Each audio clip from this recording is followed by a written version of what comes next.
Assalamu alaikum and good evening, ladies and gents. This is Taha Hussain, your host and your guide. Welcome to another episode of Coffee with CEO, the place where dreams take the mic and success stories unfold. Wow, we've got an exciting episode today. This is a special treat. After the first episode the other day and the guest we had on, Khurram Mohsin, the week before, we've got another amazing guest lined up for today. Plenty of experience, and I'm sure what he's going to share with you is ring home to many of you who are looking to do their own gig and start small, start somewhere. Professionals out there. So do not miss out. This is your opportunity to ensure that you hear it here first, learn from those experiences and understand the journey and the struggles involved. So stay tuned. We'll be bringing on our guest very, very shortly. This is Heritage Radio 90.6 FM. Get in touch on WhatsApp 07751 939396. That's 07751 939396. Or you can call us. Well, don't call us because we've got our guest on the line. He's calling in today. We've got him on the line. But yeah, WhatsApp. You can call me on WhatsApp. You can send a text on WhatsApp and bring your questions in, ask him, and hopefully this is going to be as interesting, if not more, than our episode from the week before. So keep an eye on it, tuned in, and make sure that you're here for today's exciting episode. Heritage Radio. Right, welcome back, ladies and gents, welcome back. You're listening in to Coffee with CEO. My name is Taha Hussain, and we have got an absolute treat for you today. On the line today with us, joining us today from the captivating world of startups and innovation, our guest today is absolutely no stranger to this journey either. And I'm sure his story is going to leave you both motivated and enlightened. So get ready and buckle up and let this entrepreneurial magic begin. Assalamu alaikum, Rehan. Are you there? Wa alaikum assalam. Yes, I can hear you. Brilliant, Rehan. I can hear you. How are you doing? Alhamdulillah, all good. How about yourself? Alhamdulillah. Allah's very kind. Allah's very kind. Good to have you, Rehan. Really appreciate you coming on the show. All right, thank you for that. Brilliant stuff. Now, Rehan, generally speaking, we'll start off with some introductions. We'll talk about what you've done so far and then how your journey started. It doesn't have to be your entrepreneurial journey, but just what you've done in the past. But before we do any of that, there's something I've got to disclose. I've known Rehan for a very, very long time. Isn't that right, Rehan? Yes. Since the beginning of time, is it fair to say? Since the beginning of time, I've known you.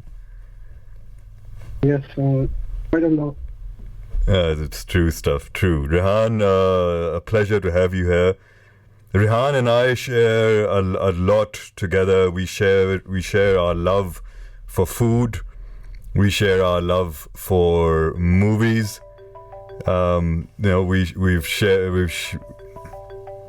We share our love for plenty of stuff, and Rehan has always been a bit of an IT from the moment I heard. If I remember correctly, Rehan, remind me if I'm wrong on this, but weren't you the one that gifted me my first computer? Yes, I think I don't remember exactly, but yeah. Was it in the 90s, mid-90s or something like that? Oh boy, you're telling us this is on air, Rehan. Everyone can hear. Everyone is now trying to calculate what your and my age is. It was the mid 90s, Rehan. It was the mid 90s. And you gifted me my first computer, I remember. What was it, Rehan? Was it a 486? Was it a P1, P2? I can't remember, but do you remember what it was? Yeah, it was the first Pentium. I guess it was 166 gigahertz.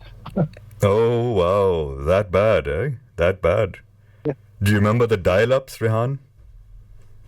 I still do. You do. I remember the dial-ups. I remember we used to get this, what was it, a world call? I remember it was a world call that we used to get this dialing in card that we had to scratch. And then we would get a few minutes on that. Do you remember those cards? Exactly. We've come a long way. I mean, for me, the lucky thing was because even though in Pakistan it was dial-ups going on, but I went to university and was in the university GIKI. So we had and there weren't any day scholars allowed. So everyone has to live in a hostel. And the best thing about that was that the whole network, all of the hostels, there were about 2,000 students. And out of them, I think 90% of the people had their computers within their rooms, and they were all connected. So, which gave us quite interesting, basically, we were able to learn a lot more compared to, I think, the rest of the students or other universities, I would say.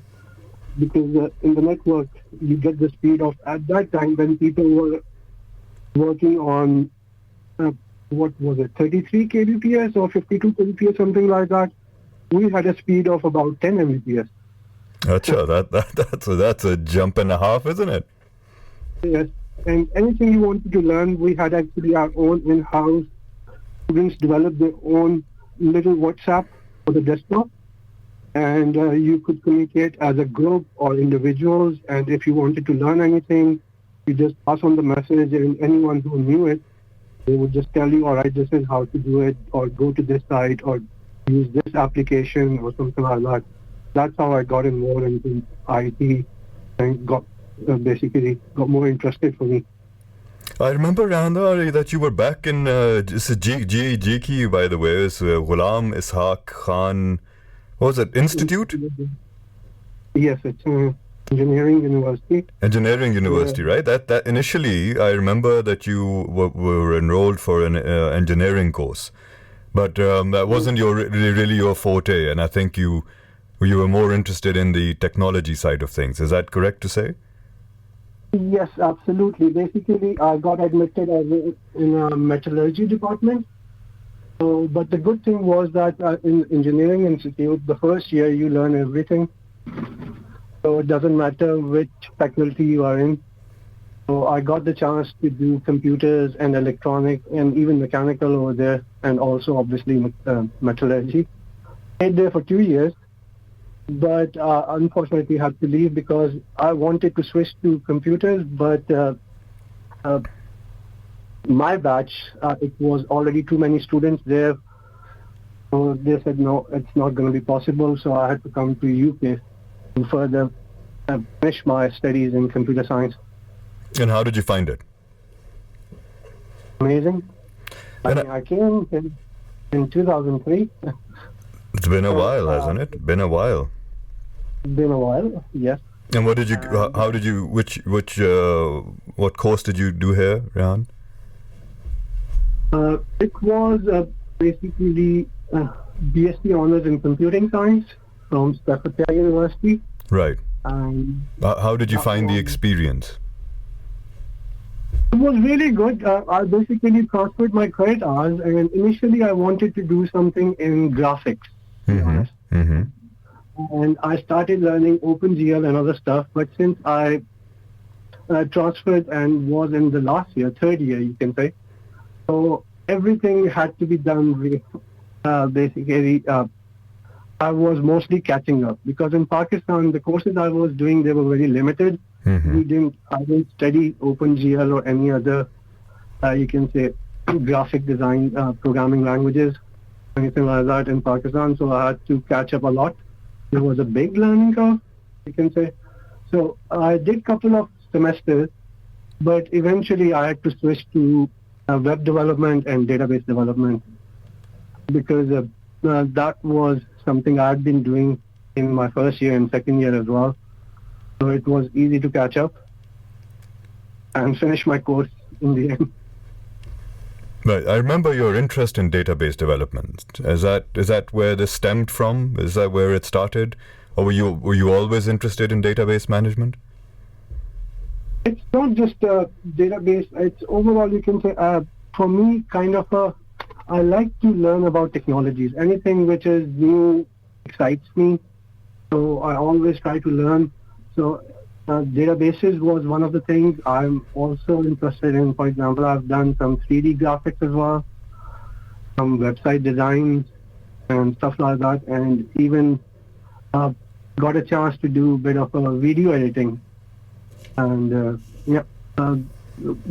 actually during my studies, in my internship, I was able to do a telefilm for one of the Pakistani I think director who was here in Nottingham at that time.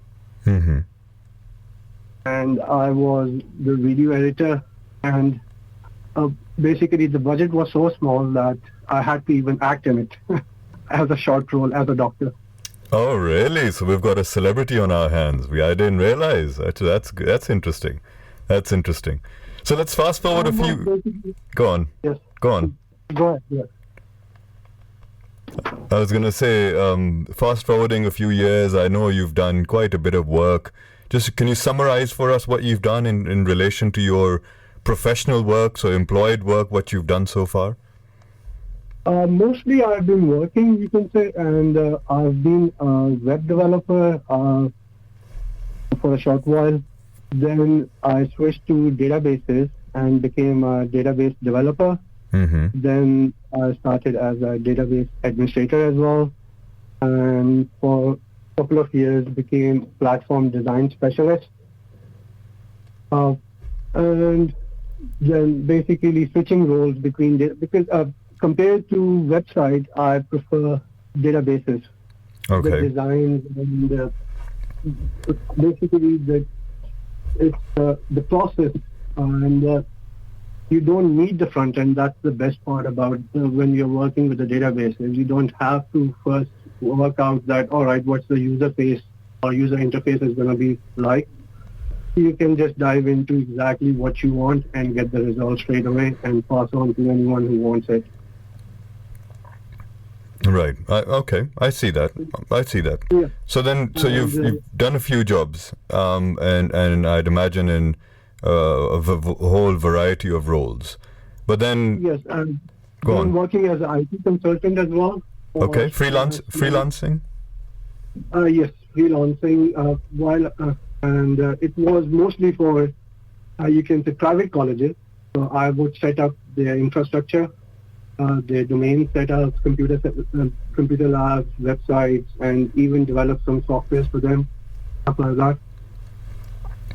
So, then eventually you can say all this experience, and then when COVID came, so I thought, all right, with all that experience, and we saw basically what was happening at that time was obviously that everyone has to stay home. Businesses were getting affected. Mm-hmm. And we saw a lot of, there's a term called cowboy builders. Okay. Especially for people who are in UK, so they know that, and who work, and the people who have tried to get the homes refurbished or things like that developed, they face a lot of these people who will come, give you the quote, and then once the job starts, they will do half the job and then they will disappear. Okay. We started seeing a lot of that in website development as well. So. Right. And you're talking during COVID, right? During COVID, I saw that, so we thought, all right, what's going to happen is why not we offer something, and again, we offer something which is not just professional, but also reasonable as well. So I spoke with another friend of mine, and then we started our own company and started offering website and hosting services for small businesses. Website and hosting. I'd imagine they both go hand in hand. Is that fair to say? Yes, they do. So obviously, so basically our plan was to offer them kind of a one-shop solution so that they don't have to go to different places or different platforms to get the solutions. So we were offering them that we will host your site, we will build your site, we will update it, and if you want, we can do digital or social media marketing for you as well. All right, that's interesting. So you saw the opportunity in the market because of certain failures in the industry, because of certain people taking advantage of small businesses where they were doing a half-baked job and then, I don't know, running away and ghosting their clients, and you thought, well, this is the moment. Is that fair to say? Yes, so we wanted to help ourselves plus help small businesses as well. Right. But to be honest, it didn't go as planned as we were hoping for because we faced some cowboy businessmen as well on the other side. Our plan was that's the way the world works, isn't it, Rehan? It's the way. Tell me this. Tell me this. You mentioned that you joined hands with a friend to start this. Why? Yeah. What was your thinking? Was this his idea? Was this your idea? Where did it stem from? And then why him? Why did you start with him? So basically, with him because he was. We worked together for about 4 to 5 years, Mm-hmm.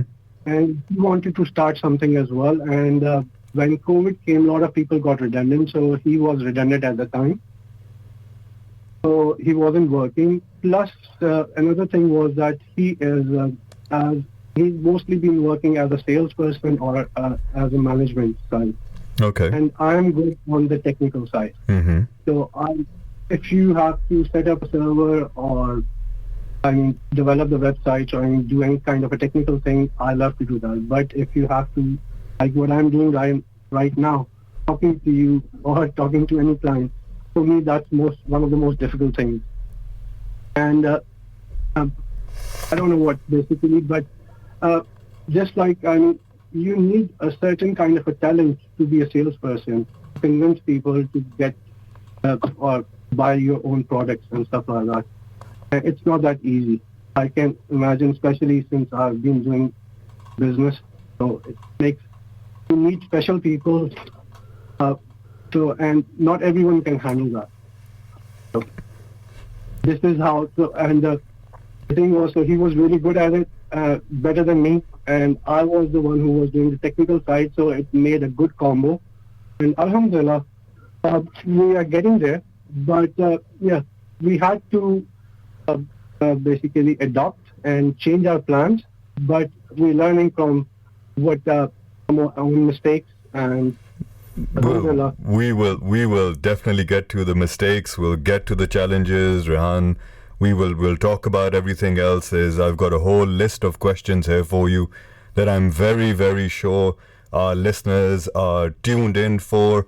They're dying to know the first steps, the challenges, the growth, the plans, the team dynamics, how you adapted your businesses or your business model, your failures, your successes, your proud moments, your key learnings, and what you would look back and do differently. I'm sure everyone tuned in right now to Heritage Radio is wanting to know all of this, but we'll get to those step by step. Rehan Yusuf is here with us, ladies and gents.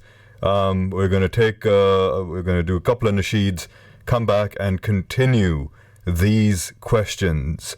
We're going to continue learning these learnings. We're going to go and ensure that we understand and carry on understanding these journeys that these entrepreneurs have been on. Specifically today, Rehan Yusuf, who's joining us. And welcome back, ladies and gents. Welcome back. You're listening to Heritage Radio on 90.3 FM. On the app, Alexa, Play Store, download the app. It only takes about 15 seconds. Download the app so you can listen to it anywhere at any time. This is Taha Hussain, and you're listening to Coffee with CEO. We've got our amazing guest on the line with us, and we will be taking in questions. We've got a whole list of questions that we're going to go through. But before, I've got to thank the Good Samaritan for calling in during these nasheeds and letting me know that some of my conversations with this guest, Rehan, have been online. I've been trying to help him with his mic situation. But thank you for calling in and letting me know. Appreciate the heads up. Rehan, how are you doing, sir? I'm fine, thank you. Right, Rehan. So we talked about, before the break, we talked about your inception. We talked about why and the reason for selecting that team. How is it working with a friend? It's been, as I told you, basically we became friends while we were working together. Okay. So we already know how to work professionally. So. All right. So you worked with him at some organization. Yes. Okay. So we worked together about 5 years. Okay, fair enough. So you knew strengths and weaknesses of each other. Is that fair to say? Yes. And one of the what I sort of guessed. Well, not guessed, but what I drove from your conversation earlier was both of you sort of understood that both of you had your strengths, your weaknesses. Him being a sort of some more management, leadership, marketing, business development type of person, and you being the sort of more technical, sort of technocrat. And these were the roles that you took on early on in the business. Is that a fair assessment? Yes, that is. Did it change during your time working with him, or did it stay the same? For most of the time, it stayed the same. But yes, you can say in the last 6 months, roles have slightly changed. Okay. And again, that is one of the main reasons you can say is the introduction of AI, OpenAI and ChatGPT. Oh, Rehan, we're not even 20 minutes in, and you're already talking about AI. I know you want to do this. We're going to get to AI. Don't worry about AI, okay? Yeah. But I understand the changing in roles. Is that because your technical skills are no longer that important? Is that the reason for it? No, technical skills are still important, but since you see, I've already done most of the setups and the servers are in place, so I don't have to manage that much comparatively. Mm-hmm. And for me, you can say one of my weaknesses was content writing and other stuff, so dealing with clients, or marketing side. But again, as I said, we can discuss later about the introduction of AI. My job, my weaknesses became my strong points because I started using ChatGPT with that. Okay. And it did help me a lot, basically. If, for example, if I wanted to write an email to a client, so I can just put down what my background about that, what exactly I want, my objectives, what my mission is, and things like that. And because I write mostly in bullet points, but ChatGPT would just convert into small paragraphs, which will be very reasonable, and then we can send emails or marketing material, clients and stuff like that, proposals and stuff. So I started helping out Faisal as well with that. Acha, that's interesting. Tell me this, Rehan. When you initially thought, all right, Faisal is the guy, and this is the opportunity, we've identified this, all right, now we've got an idea, we know what we're doing, you sort of have a team as well, to take this on. What's your next step? What did you do next? Yeah, basically we selected our niche, again, looking into the small business, even though, again, it wasn't easy. because we had to decide what are we going to offer. Because again, website development, there are so many tools and technologies you can use. Same goes with hosting as well. So, and our niche was that we're going to target small businesses.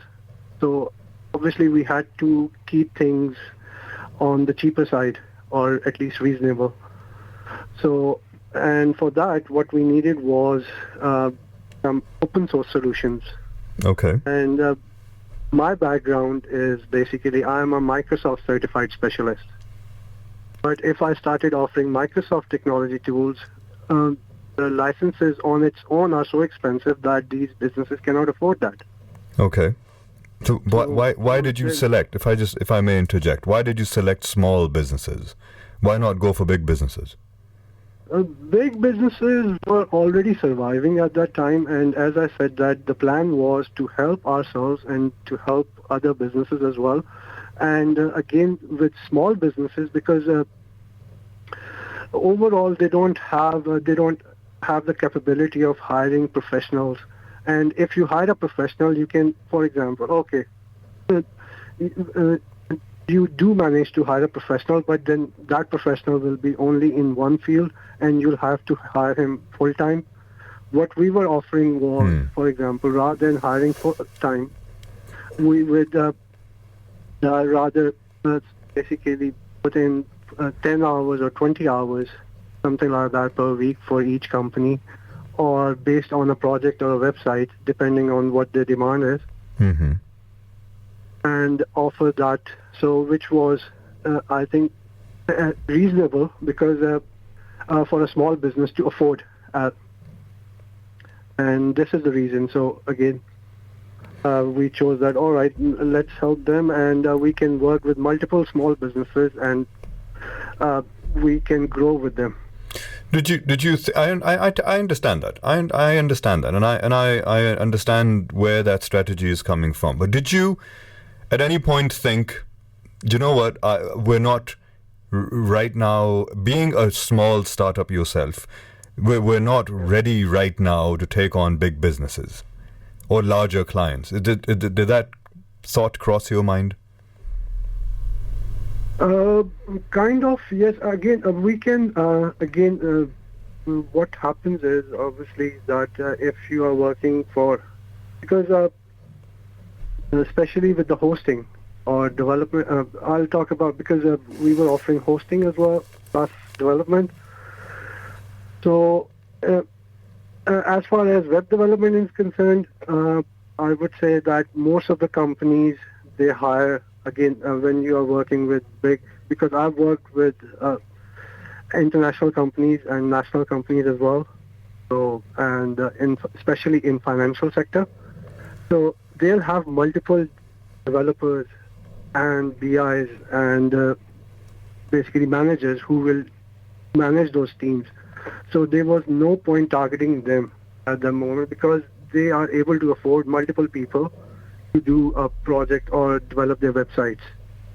On the other hand, small businesses, they cannot even afford a full-time developer, a single developer. Okay. So, and we can do the big jobs, but again, because they do mostly in-house, and especially when COVID started, there was another thing, I don't know if you remember, it's IR35 for freelancers. Oh, I remember IR35. You say the reason I remember IR35 is because a lot of our clients back in the day in the accountancy practice were affected by IR35 and are still being affected by IR35. So it's been an ongoing debate. A lot of consultants across the UK who were providing consultancy services were affected by it as well. So it's been an ongoing debate for a couple of years. For those who don't understand what IR35 is, just to bring you up to date, IR35 is the mechanism where people who generally would work as freelancers were then told to come within the umbrella of payroll. So they would then be hired, and they're like normal employed people. They would get their pay slips at the end of the month, and of course have to pay their national insurance and income tax at source, which is PAYE. That's IR35. Go on, Rehan. Yes. So basically, that IR35 rule pushed a lot of big companies to hire permanent employees rather than contractors or working with other companies. Mm-hmm. So there was no point trying to convince big businesses and trying to get those. So we thought, all right, let's work with small ones and make small wins in the beginning. But we didn't know how wrong we were. Right. Right. So, I mean, the plan was good. It's just the way we wanted to do things was slightly different than other companies. So you mentioned Instead of saying you mentioned something along the lines before the break. You mentioned the one-stop shop. Was that your approach to have it, convenient for businesses where they would just have this, one place where they could come to for all their website-related services? Was that the idea of this one-stop shop? we're still offering that, but the pricing plan was basically what we had in mind, and where we wanted to help small businesses, because any business, it's hard to take a big lump sum and invest, especially if you are a new company or an entrepreneur or something. And we were working with other entrepreneurs or small businesses. So basically, you can say what we started was that we will offer them monthly packages for the website development and hosting all in one. So instead of taking that, what usually happens is if you want to get the website developed, which will be, even the average price is about 2,000 to 3,000, let's say. Okay. So you have to do it in 2 installments or maximum 3 installments. By the time you've done with the website, you have to pay the company full before you can start utilizing the website. But we came up with a different plan. We said, it's hard time, so why not we come up with monthly and make a contract for 1 year or 2 years. So the client will have a website from month 1. So like a monthly. So sorry to interject again. There's like a monthly subscription-based service, like a bit like Netflix or something, where you pay just monthly for using the service as opposed to a big lump sum upfront, which I'd imagine would be difficult for small, early-stage businesses. Yes. So kind of Netflix, but let's say the easiest term would be that if you want a mobile phone with a contract. Right. So you go to 3 or Vodafone or Orange or whichever company, and you say, I want a contract. So obviously what happens is there are different options. Either you go on a as you go, or you say that, all right, no, because that is going to be more expensive. So you go for a 12-month or a 24-month contract for them, and then you get cheaper rates. Right. Yeah, I get that. I get that. Yeah. Okay. So, and our plan was something similar, that, all right, why not do that for the businesses? So it'll be easy for them, that rather than taking out big lump sums, 2,000-3,000, so why not just £100 per month, let's say, so including hosting and website development and everything. Okay, and you good. just keep on paying. Good. Tell me this, Rehan. You mentioned earlier, about targeting specific people. So you talked about segmentation of your potential clients. What strategies did you apply? So when you did start targeting these segments, what was your approach to this targeting? What did you do? Which tools did you use? And how effective were they? All right. So obviously we tried, was obviously one of the things was digital marketing, which was through Google and Facebook. Okay. Would you say it's the quickest and cheapest way to start off with for a small business? We learned from our experiences. So basically, I would say yes. Google again. I mean, for example, Facebook depends on the product you've got.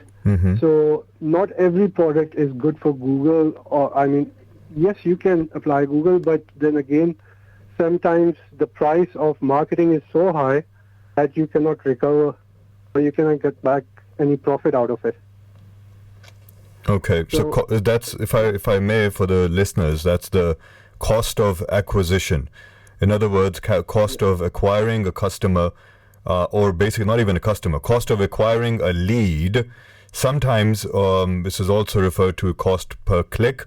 It becomes so high in what Rehan is referring to as the Google AdWords tool, is where you're trying to put sponsored ads on websites or Google search engine so that traffic can be diverted to your website. And sometimes that cost can be so high that it doesn't really make sense because you're not going to be making that much money. So the cost benefit analysis side of things can struggle. Is that what you're referring to, Rehan? Absolutely. That's the point. So, I mean, to give you an example, I mean, even within our own services, we got hosting and development. It was, I mean, we learned from experience that it was worth it to do marketing, let's say, for the development side. Okay. But for hosting, because if we were only offering hosting packages, which were like 20 or 30 pounds per month, it wasn't worth it because for the hosting, you can say the competition overall, they are big companies like GoDaddy and plenty of others, Bluehost and other ones, which are very competitive at the moment. Right. And the cost per click for the web hosting is about £5 per click. Okay. So, which means that, and on average, you get after 100 clicks, you get about 5 to 10 leads. You see, this is very interesting. I want the viewers to, just to recap what Rehan is focusing on now. This is, a lot of viewers tend to find it very easy to start off with sort of marketing with Google, or if you're a new business or something, or Facebook does the same with cost per click. But what you're forgetting is every click that you get will not generate a customer. Actually, every click that you get, what Rehan is saying is going to generate potentially out of like 100 clicks. What, Rehan, how many leads would you say would be on average out of 100 clicks? Let's say, I mean, on average, out of 100, what I've done and researched as well myself and what we've experienced is, if I keep it simple, out of 100 clicks, you will get one client. That's all right. The average, and if you are really lucky, you will get 3 or 4, which is really lucky. So if you mentioned earlier, you said cost per click was, let's assume £5, then the cost of acquiring a client would become approximately £500. Isn't that right? Yes, exactly. So if I'm charging like £20 per month for a product, okay. So just imagine how many months do I need just to recover to get my money back before I start even thinking about any profits. That's very interesting. We're going to pause it there for the moment. Rehan, just got a couple of nasheeds coming up, and then, of course, our 8 o'clock news due. Rehan will be staying on with us. Thank you for that, Rehan.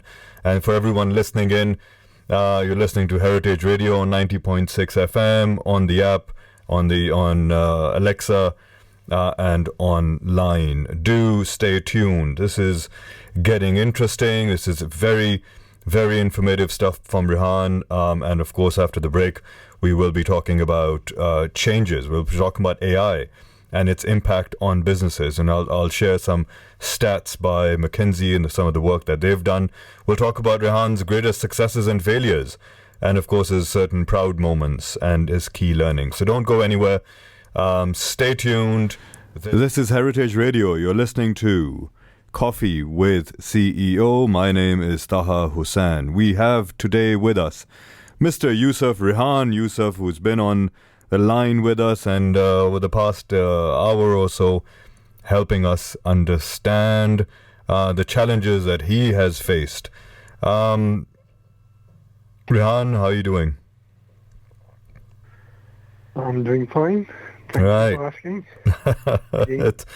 Sorry, it's been a long hold, hasn't it? Long hold. But you gotta get the news in, right? You gotta get the news in. You gotta get the weather in, and of course our evening dua. but we've got a good, solid 15 minutes, Rehan. Me and you. Tell me this, Rehan. Before the break, we talked about changes to the environment, and what I really want to dive into now is talk about, in your opinion, because you're in this sector, and obviously this being a tech sector on the knife edge of technology, how do you think AI is doing in your sector, and what impact has it had in your specific business, and how do you see it changing stuff going forward? All right. So my specific, if I talk about web development side, Mm-hmm. so example will be one of the biggest thing is the content on the website. Okay.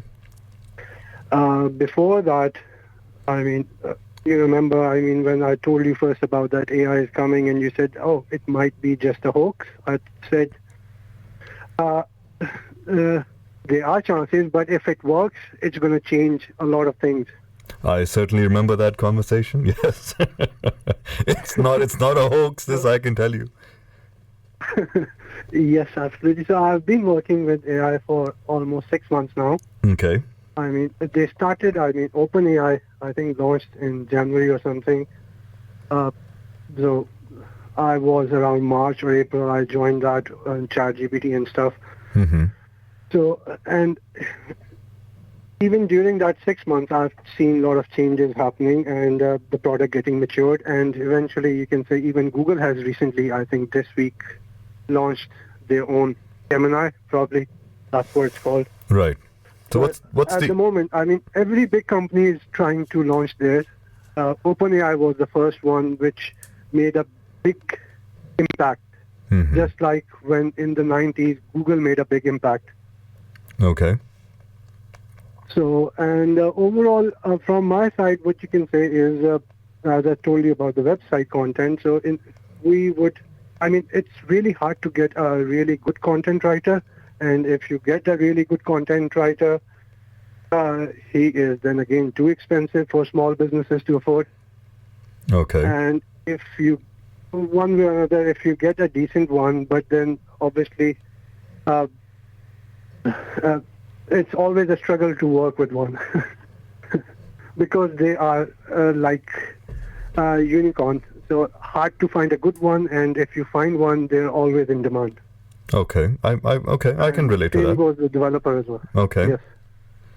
So, but for me, the lucky thing was because I'm a developer, I didn't have to worry about being a developer. I mean, finding a developer, but content writer was a big thing. And I'd imagine content is, if I can interject, I can imagine that content is the backbone of a website, because that's where you get all your ranking from Google, you get your SEO, which is search engine optimization. There's also something called domain authority, which is what you get when you have a really good website, something that's a reliable, credible, performing website. So for all of that, you need content, and that's the content that you're referring to, right? Yes, but obviously no, it's a standard. But then need to do is obviously SEO optimized content as well, which is Right. another thing.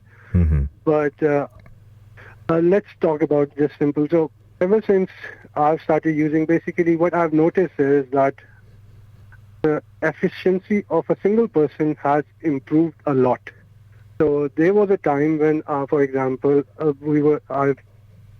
developing a website. It will take me a week to develop one website, and mostly because it's a standard website, let's say, call Mm-hmm. it. Okay. Which is for a standard, let's say, how should I say, a catalog website just for the information of a standard business, Okay. about 10 pages. Okay. So it'll take a week to develop with all, and still you will need to optimize further and things like that with the content. Mm-hmm. But now with all that, if you provide all the information and then utilize AI, ChatGPT, so you can get the whole content and website done like within 2 days max. All right. So 5 days saving, Yes. efficiency. Exactly. And Okay. that again, brilliant thing is that if you don't like the content, you can always ask ChatGPT to revise it or improve it or do it some other way, which is always a challenge when you are dealing with a content writer, a person. So would you say... after a couple of requests, they get tired. Right. ChatGPT doesn't.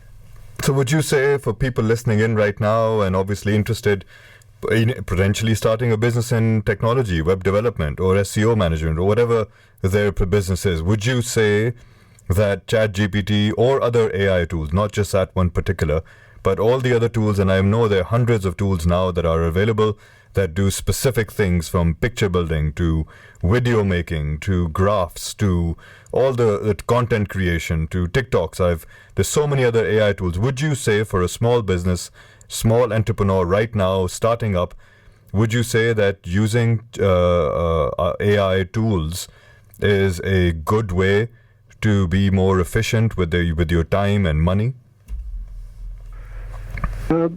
It's not just AI or overall in general, I would say, I mean, from my experience, because how should I say, initially we tried to avoid any third-party tools or any platforms.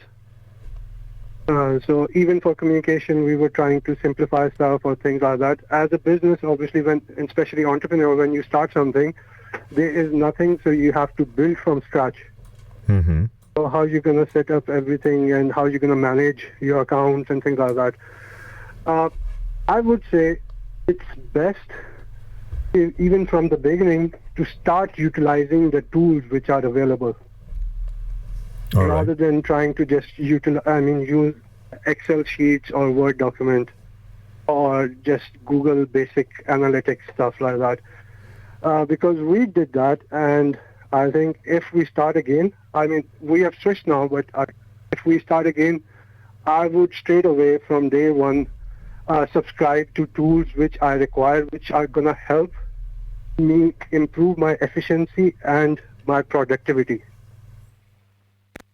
Yes, don't be scared to spend money which is actually going to help you make more money. I like that. So your advice to people listening in right now, and if you are, by the way, listening in, this is Heritage Radio 90.6 FM, get in touch. Put your questions in. You can WhatsApp us on 07751 939396.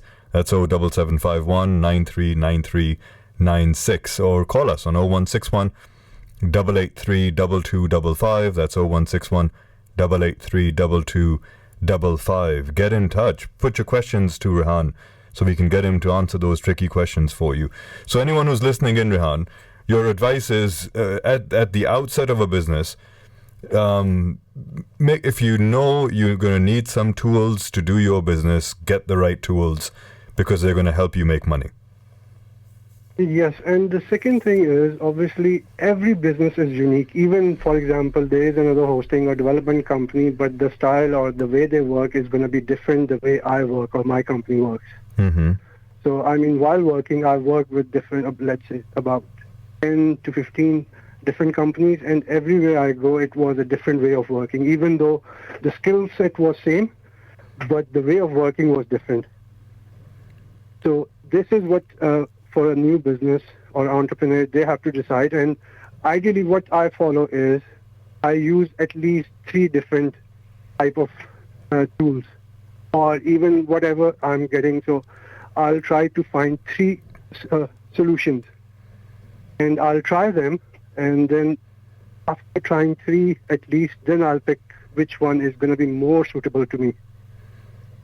I like that. Okay, so trying 3 solutions from the tools or options that you've got available, and then of course picking the one. So is that for design's sake, or is that for in which way would you be making that decision? I mean, this is kind of my simple rule for everything what I'm working on. Okay. I mean, this is, for example, when I had to choose that what technology to use. Mm-hmm. So I looked into PHP, I looked into Python, I looked into Java, I looked into, obviously, I told you, Microsoft, Okay. and other tools as well. Then they are, when website building, if you want to do a bit rapid development, then you can use these CMS content management systems, which are called WordPress is one of the most famous, and Shopify you've heard of. Yes.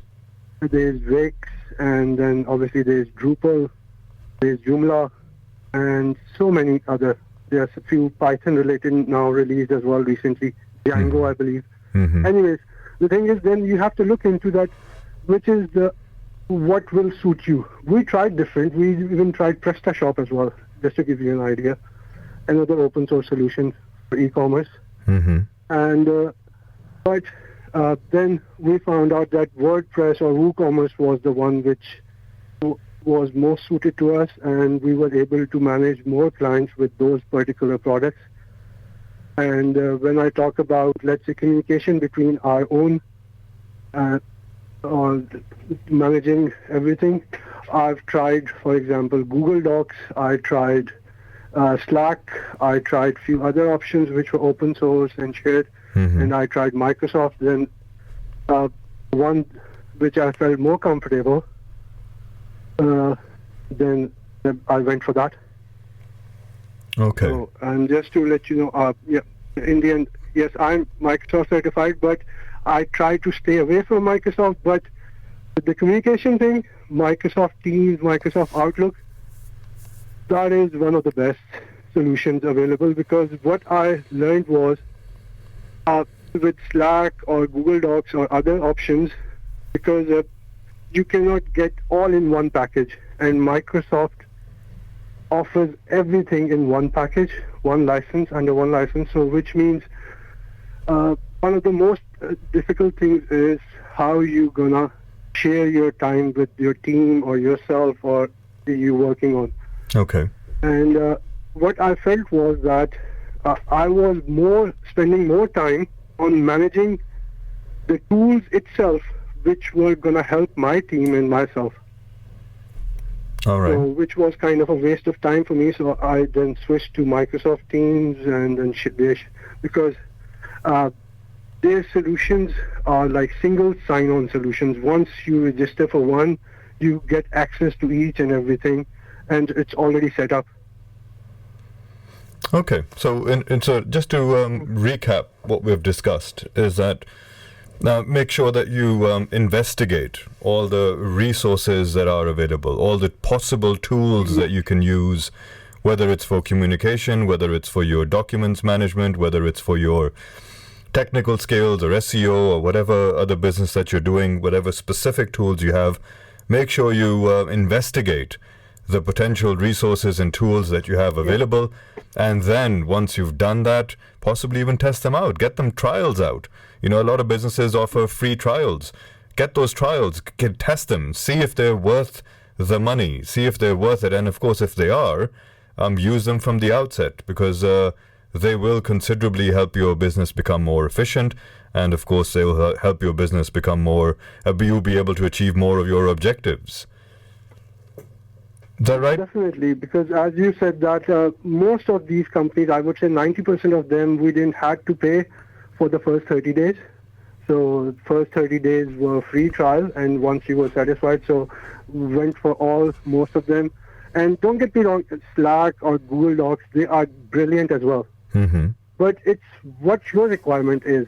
It depends on that. As I said, that every person's requirement is slightly different. So whatever suits you, whatever you're comfortable with, go with that. Right. And same goes as we were talking about AI. So, and my three answers, best of three, basically. I do the same with AI, ChatGPT as well. For example, if I need a content, and I'm writing it, and mind you, that is also recommended by people who, if you read articles or you watch YouTube videos, because you need to keep reminding AI, especially ChatGPT, that what exactly you want. So Okay. I would say the way I go for is that I ask it, and I ask for three different answers or solutions. All right. And then once I get the three solutions, I would say that, all right, I would see myself, and I would ask even ChatGPT AI itself that which one do you think is the best solution? Look at that. And which one is the best answer. Isn't that interesting? Yes, and it will reply you and tell you that, all right, out of these three, this is what I think is, and it will give you the reasons or bullet points for that as well. And then the next third step I do is, I said, is there any way you can improve it? What are missing into it? So it will list down that, all right, this is the way we can improve it, and then say, all right, now let's go and improve it. Give me a better improved version after that. And you will see the first answer, and after all these processes, step-by-step processes, yes, you will get much more polished content. So out of that. If I can, it seems like you're working AI very hard, Rehan. You're working it very, very hard.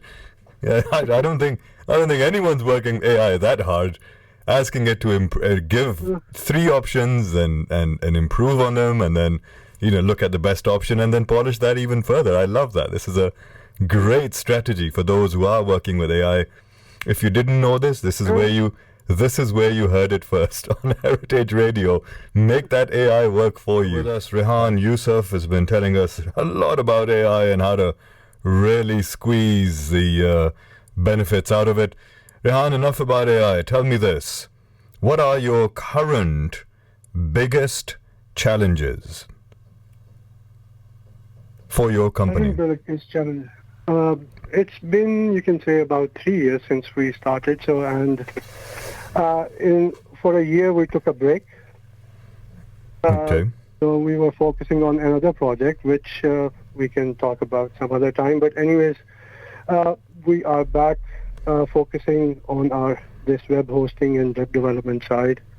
The learning curve has been, quite great, but overall you can say one of the biggest achievements what we've done is our hosting setup. Okay. Is, mashallah, you can say that is as good as any other company can offer. We'll get to your successes. Tell me about your challenges right now. What is the current challenge that you've got? The biggest challenge right now for your business? Biggest challenge, I think that's same for everyone, and that is to bring in more clients and more money. Okay. So and how do you intend on? And that's a very fair comment, by the way. Could all of those listening in? That's for every single business, whether it's a small business, medium size, an SME, or a large, or a FTSE 100, or a Dow Jones. Doesn't matter. Every single business is trying to get more customers, more clients, and of course that's the only way you grow. If you stagnate, then of course that pretty much sounds the bells, or it's the beginning or the end. So I completely agree and accept that that's the challenge for every single business. But Rehan, tell me this. What are you doing to address that challenge? What did you think right now? What approach would you have? Let's say you have unlimited funds. What would you do with them? Unlimited funds. Even forget about unlimited. Just let's be realistic. Okay. That's the main point, because nobody's going to ever get unlimited funds. Agreed. When we started, first of all, it was word of mouth, which was started. So we would just go in person and see people. And then we started, as we told you, about Facebook marketing and social media, Instagram, and also Google AdSense. We utilize that as well. Mm-hmm. And we've been working on basically these were the three tools first year we used. But and then obviously second year I told you that we've been off. We didn't focus that much. And the third year we started realizing that we weren't getting as much. Especially we were a bit disappointed from Google how much it was charging. It wasn't bringing that much business comparatively. Okay. So we had to spend a lot more to get a very small business. Okay. So we started looking for other avenues as well. So, and alhamdulillah, now we are expanding. So My take is don't just focus on one or two solutions. So what we are doing is obviously now we also focusing on SEO so that we can get organic traffic in. Okay. And also affiliate is another big market. So, all right. What's affiliate? Affiliates are basically you don't employ people, but for example, just to give you an idea, right now if you go on Amazon site, on the bottom you will see affiliate marketing there as well, even companies like that. So, and what they do is, you might have seen certain blog articles which talk about, oh, this product is really good, or they are doing comparisons of vacuum machines or ovens or TVs and stuff like that. Okay. Or any other electronics or products. So what happens is if you click on that and you make a payment and you buy it, the person who wrote that blog actually had an account with Amazon and they will get paid a certain percentage of that. Okay. So same goes for any other business as well. So what you need is an affiliate platform where you can talk to people, hire people in a way that, all right, if they can promote your product, and if they make any sales, they get a certain commission out of it, which I think is a lot better compared to Google AdSense. All right. So what you're saying is ensure that you have a variety of sources where you can generate leads from. Yes, and again, email marketing, cold calling, don't forget that. Whatever possible, whatever you can find an opportunity, utilize that, I would say. And don't rely on one. Don't rely on one. And especially, just to let you know, interesting, about a year ago, Google introduced something, Google AdSense, which made life for small businesses very difficult. Mm-hmm. What they have done is they've introduced another option or solution for big businesses. When I say big businesses, it's still medium businesses. I mean somebody who's got a sales of about 10 to 15,000 per month. Okay. And if you're an entrepreneur, you cannot go up to that level. So you're still struggling at that time. Mm-hmm. So what Google does is they say that you don't have to pay per click. All right. So you pay per conversion. All right. So when I am advertising for my web hosting, I have to pay £5 for each click, which means that I end up paying about £500 for one web hosting, yes. But a company like GoDaddy or Bluehost or one-on-one, yes. So what they can do is, because their sales are more than 10,000 per month, they get qualified for pay per conversion, which means that no matter how many clicks, they will only pay when they get a conversion, and they will pay a certain percentage of their total cost. Okay. So for me, it's £500 conversion. For them, it's like maximum, 25 to £50 per conversion. Big difference. Yes. Right, okay. And it's like, okay, if we have to go, the first thing is you have to cross 10 to 15,000, which means it's same as if somebody graduated recently and looking for a job, people will say, oh, you need to get experience. But how are you going to get experience if you don't get a job? That's catch 22. Exactly. So this is what Google has done for small businesses, catch 22 for AdSense. Right. Okay. Hold on to that thought, Rehan. That's brilliant. We'll come back, and of course, we're going to still discuss your successes as well, and some proud moments, key learnings, and of course, your outlook for the future. Rehan Yusuf, who's been helping us navigate the tricky world of tech, website developments. We've talked about AI. We've talked about how to make the most of them. And we've certainly discussed things like understanding, how to best market your business and how many different tools you can use simultaneously, how many sources you can go to generate leads and not having a reliance on one or the other. And of course, we've discussed, sort of like a referral basis for your business as well. All of this is great knowledge, Rehan. Thank you for that. Greatest success so far? What would you say? Greatest success? In different way. There was an achievement. The first project we took, actually, it was quite interesting. Mm-hmm. It was a furniture shop. Okay. And more specifically, bed options. So they were selling beds, and they already hired a developer who actually left them in the middle. Okay. Because, again, the reason was that what they wanted to offer was the amount of choices for each bed. Mm-hmm. So, which was, again, kind of too many when you start to make literally in thousands.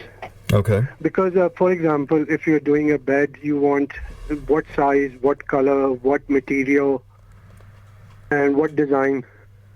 So, and when you start doing the maths and calculations and combinations, for each product, it was getting to about more than 1,000 combinations.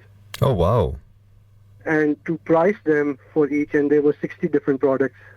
So the developer just ran away.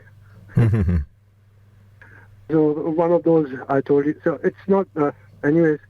So we took that challenge, and actually the business owner asked us a couple of times, will you be able to manage that? I said, don't worry, we'll do that. And alhamdulillah, again, as I said, my background is mostly in databases.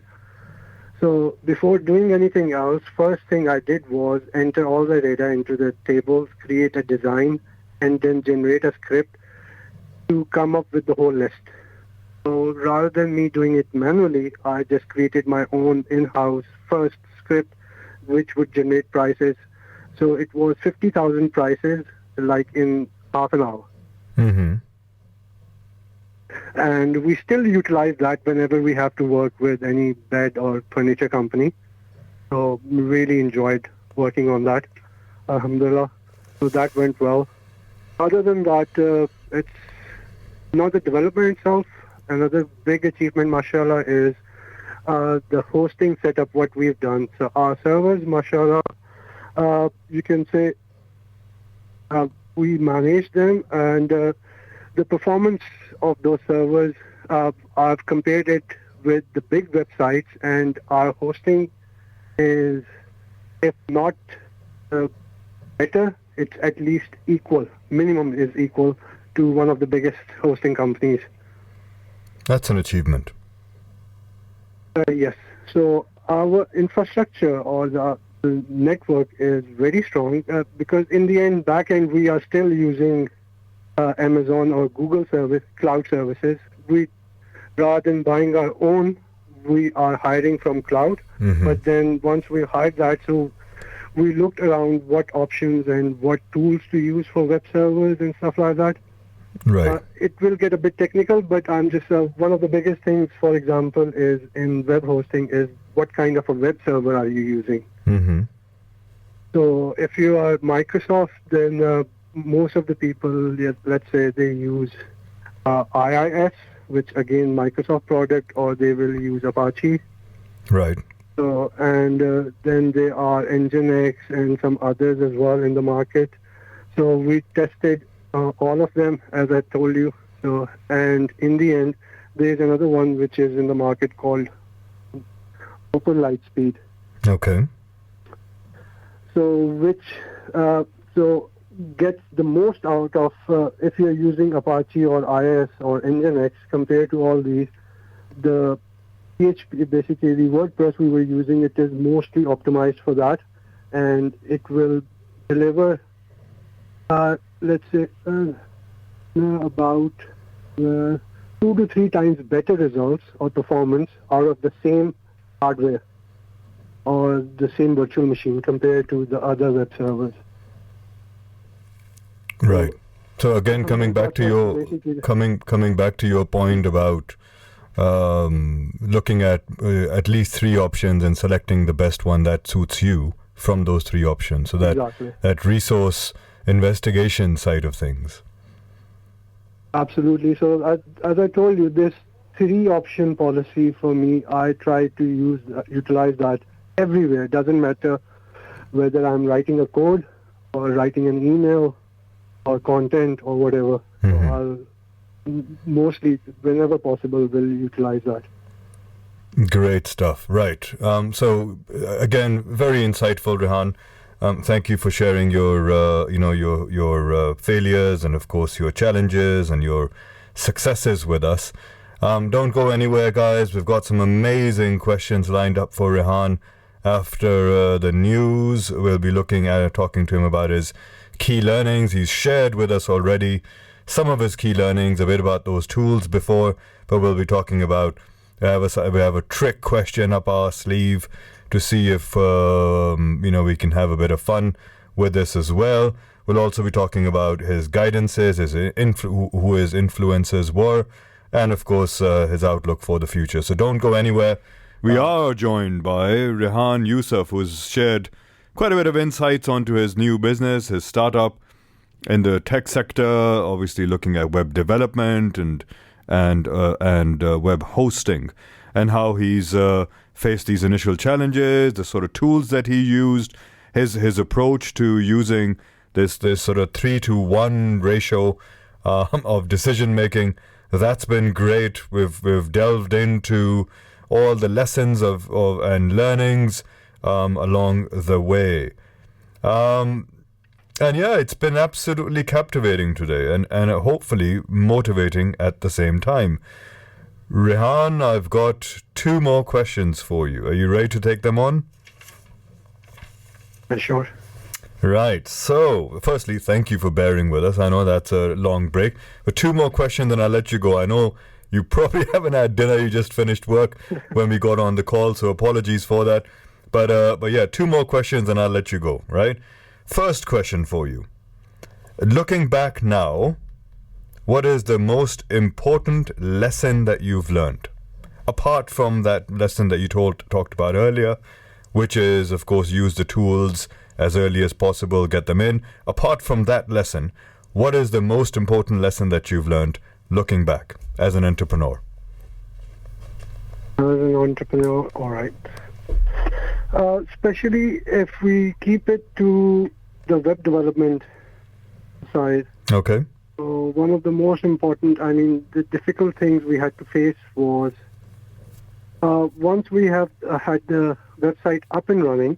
Okay. So it's one of the what we realized, because I've been related to or working with tech or IT, you could say, since 90s. So I know now, alhamdulillah, ins and outs. So, and I know what to expect as well when I'm building a website or I'm setting up my own website. Right. But this I found out, because for me, I never thought about how other people perceive when they develop a website for themselves. And I learned the hard way, basically, because we were dealing with small businesses and most of them, yes. Basically 90% of businesses who never had any website, they thought that, all right, once they've got Upsite and web hosting are basically up and running, that people will magically start visiting their website. Right. And they will start getting clients and customers and sales as well. Mm-hmm. And after a month or so, people will come back to us and say, oh, we are not getting any traffic. It's only 3 or 5 people per month. That's what we're getting. Mm-hmm. And that's to then make them understand that building a website is just like hiring a place. Doesn't mean you still have to market. You still have to promote it. There are billions of websites out there. Right. And yours is just one of them. So how can somebody know that you just opened up a website and you are selling this service or this product? So you need to pass on the message, and that's through marketing. And marketing, again, is you know about that as well, since you your management business side, that the biggest budgets are or shares are supposed to be for marketing side. That's correct. And entrepreneurs, that's where they make the biggest mistake. They think that, all right, making a website is the biggest hurdle, and now everything will be easy and breezy. Right. And to explain to them and then make them understand. And this is how we lost actually 50% of clients this way as well.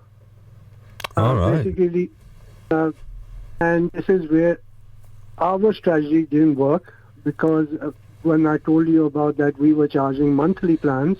Mm-hmm. So after our contracts for about 18 months or 24 months, because that's how much, if you are paying about £100, obviously the average cost of the website is about £2,000. So including hosting and everything, it will be, after 2 years, we'll make our break even. Right. So, but after 3 or 6 months, when people saw that they were not getting, and when we told them you have to invest more for the marketing, so half of the businesses just left and they said, oh, we don't need the website, so you can just take it back. So it's like getting a mobile phone and then saying, oh, I'm not using any minutes, so why should I be paying? So, but being a small company, it was a struggle to keep them on or to chase after them, because either we keep chasing the old customers or we try to find the new customers, the good ones. Right. So that was one of the most difficult things we had to face. I like that. And then we realized, now what we do is, we actually, anyone who comes in, we tell them that just building a website won't bring you. So we explain the whole scenario and prepare them for what's to come before even we take the project. Right. Well, Rehan, thank you for sharing that. I think that's quite powerful as a learning point of view. I think that's a very powerful learning. And for all of those out there listening in to this on Heritage Radio today, I'm glad that you're on. I'm glad that we're having this conversation, because this applies to most businesses. At the outset, managing expectations is key. Managing expectations internally within the organization, and managing those expectations externally with your suppliers, your customers, your other stakeholders. Managing that expectation is a very important part of your stakeholder relationship management. So yeah, thank you for pointing that out, Rehan. That's absolutely amazing.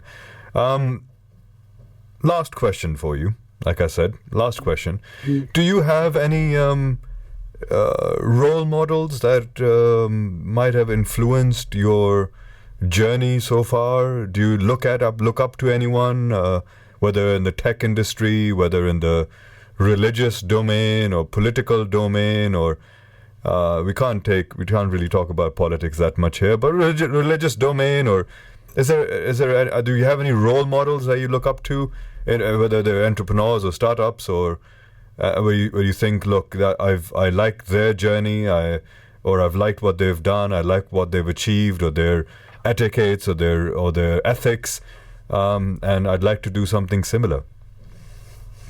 All right. Initially, yes, you can say I'm still learning. Every day I learn something new, and used to make an ideal when I started my professional life. So when I was young, obviously everyone when young, I think it's mostly their father figure who's their ideal. Right.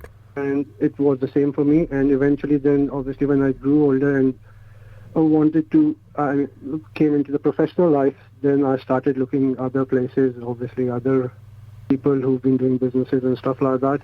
But every time, initially, I will look into it, but the more I dig, then I will find, at the end of the day, they're humans. There'll be ethical issues or some other issues.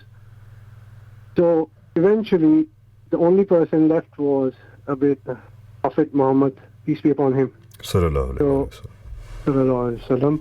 So he's the one, if no matter what you're doing, he's the best example, whether you have to, how you deal as a person professionally or as a family. So he's the role model for me, and try to follow as much as possible. Other than that, for example, just to give you the way this Google company grew or Facebook grew, but if you look at the way they are doing, they are actually, what they've done is they've stepped on a lot of other small businesses just to make their business grow.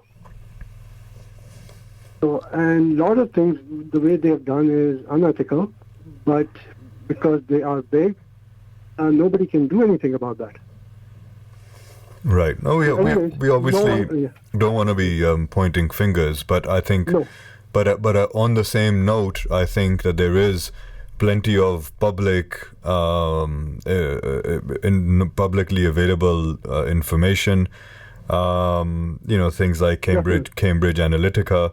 The Parliament Select Committee that was investigating that, and of course the Senate in the US, on how mass crawlers were deployed by Cambridge Analytica to download a lot of personal information of certain users on certain websites. So, yeah, I understand what you're saying, but there have been ethical lapses in growth in a lot of these companies. So yeah, I take that completely. Yeah. That's beautiful. So, as a role model, the one personality that we know is pure at heart, the one personality that even the Quran suggests very clearly, is pure from sin. And of course, why not look at that best personality as your role model? Why look elsewhere? I respect that, Rehan. That's a very nice way of looking at that. Rehan, any aspirations for the future? Sorry. Just want to say, yes, Alhamdulillah, basically blessed. I'm blessed that I was born as a Muslim, but that's a plus, but that's a minus as well, kind of a way, because when you are born as a Muslim, you don't realize that what you've been gifted with. And you don't do that much research, especially when I was living in Pakistan. I didn't realize how things were. And when I came to UK, and obviously as I grew older, I started trying to understand more and more. But what I've learned is, again, read a lot of articles, how to actually do research and stuff like that. And one of the things which many scholars say is, even before learning Quran or understanding, you should learn about the life of the Prophet himself. Right. And yes, and then once you start, after you've done that, then read the Quran, because then you will understand better why this ayah was revealed at a particular time and what Muhammad, peace be upon him, was facing at that time. Right. Yes, and there are a lot of books, but yes, apparently I've done a bit of research, and there is one I would suggest, if anyone is interested, is a book by Martin Lings. Mm-hmm. So it's Muhammad, his life based on the earlier sources. Okay. So you can get the ebook or you can get a hard copy. I think that's brilliant, and you start realizing how much we don't know about Prophet himself, even though we've been told about him, we've read stories, we've done research, but still so much is missing that especially Pakistani Muslims don't know about.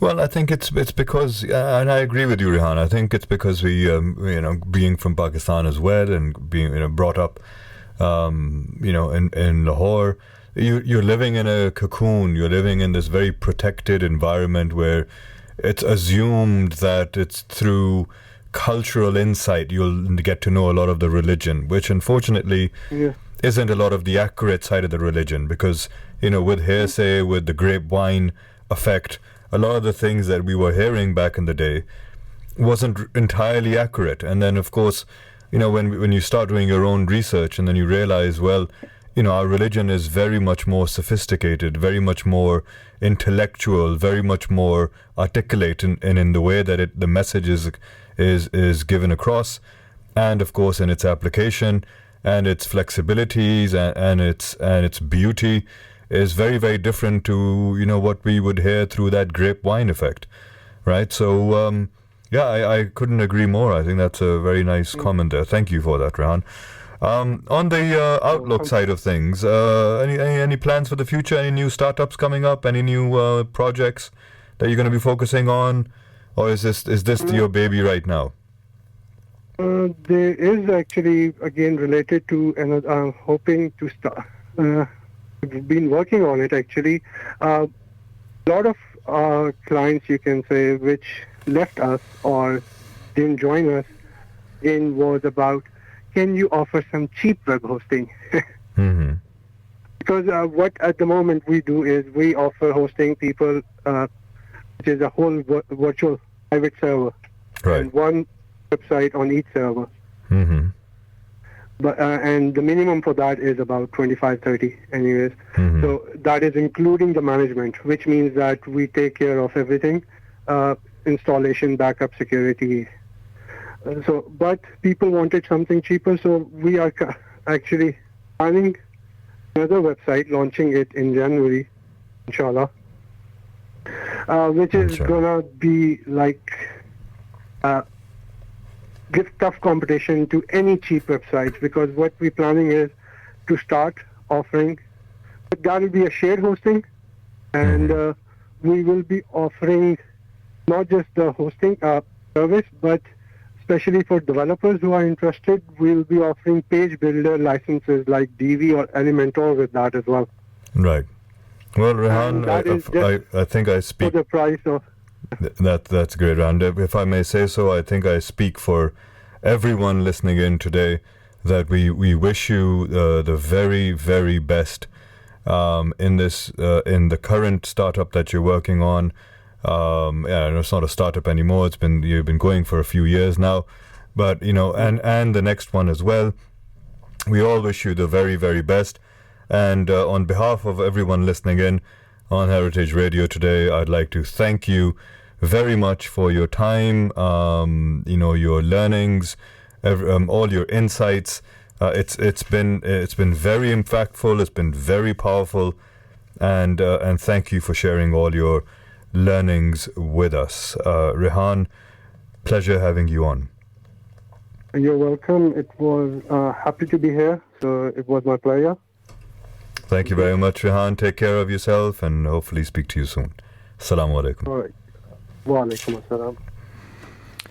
Ladies and gents, what an absolute treat that was, getting to listen to Rehan, Yusuf, and obviously the challenges that startups brought for him. The way that he approached those challenges, were all quite evident there. We had discussions around his strategy, his technique, and loads of learnings there. Absolutely loads of learning there. So, I hope that this show has been insightful. I hope that it's these learnings shared have had meaning for you. You could relate to it as a small business within whatever industry that you're thinking of, that you could relate to it as well.